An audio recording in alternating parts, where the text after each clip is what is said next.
Hello friends, welcome to flavours of our kitchen. ఈరోజు oats and మకానాతో cutlets and వాటికి perfect combination instant green chutney ఎలా చేయాలో చూపిస్తాను. ఇందులో నేను పొటాటో వాడటం లేదు, అందుకే వెయిట్ లాస్ అవ్వాలి అనుకునే వారికి సూప్తో పాటు సైడ్ డిష్ లాగా ఇంక్లూడ్ చేసుకుంటే పర్ఫెక్ట్ అండ్ బ్యాలెన్స్డ్ మీల్ అవుతుంది.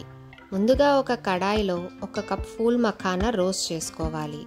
అవి క్రిస్పీగా అయిన తర్వాత పక్కకు తీసుకొని చల్లారిన తర్వాత మాత్రమే మిక్సీ జార్లో పౌడర్ చేసుకోవాలి. ఇప్పుడు ఒక బౌల్లో 1/2 cup oats, phool makhana powder, 1/4 cup చిలికిన పెరుగు వేసి మిక్స్ చేసుకోండి.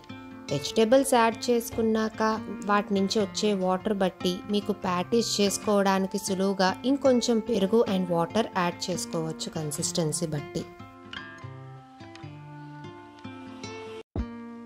ఇప్పుడు ఇందులోకి 1/2 కప్ ఆనియన్ ముక్కలు, 1 టీ స్పూన్ చిన్నగా తరిగిన అల్లం, 1 టీ స్పూన్ వెల్లుల్లి ముక్కలు, 1 పచ్చిమిర్చి, 1 కప్పు చిన్నగా తరిగిన cabbage, 1/2 cup grated carrot, 1/2 cup capsicum, 1/4 cup కొత్తిమీర తరుగు, 1 teaspoon garam masala, 1/2 teaspoon వేపిన జీలకర్ర పొడి, ఉప్పు, 1/2 టీ స్పూన్ కారం, కొంచెం పసుపు, 1 టీ స్పూన్ ఆయిల్ వేసుకొని చేత్తో చపాతీ పిండి కలిపినట్టు కలపండి.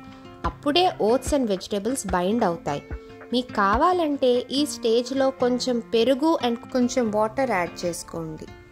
అవసరం బట్టి వేసుకోండి. మరీ ఎక్కువ నీళ్ళు కానీ పెరుగు కానీ వేసుకుంటే పిండి పలచపడిపోతుంది. ఇప్పుడు చేతికి ఆయిల్ రాసుకోండి. దీనివలన మీ చేతికి పిండి అంటకుండా ఉంటుంది. మనం కలిపి పెట్టుకున్న మిశ్రమాన్ని బాల్స్ లాగా చేసుకొని కట్లెట్ షేప్లో ఒత్తుకోవాలి. ఒకవేళ మీకు పిండి పలచనైతే ఇంకొంచెం మఖనా పౌడర్ కానీ లేదంటే ఓట్స్ కానీ వేసి కలుపుకోండి.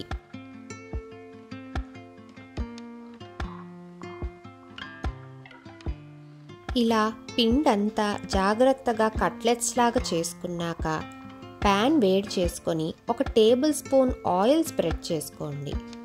ఒక్కొక్క కట్లెట్ జాగ్రత్తగా ప్లేస్ చేసుకొని పైనుంచి ఇంకొక టేబుల్ స్పూన్ ఆయిల్ వాటి మీద వేసుకొని 2 సైడ్లు కాల్చుకోవాలి.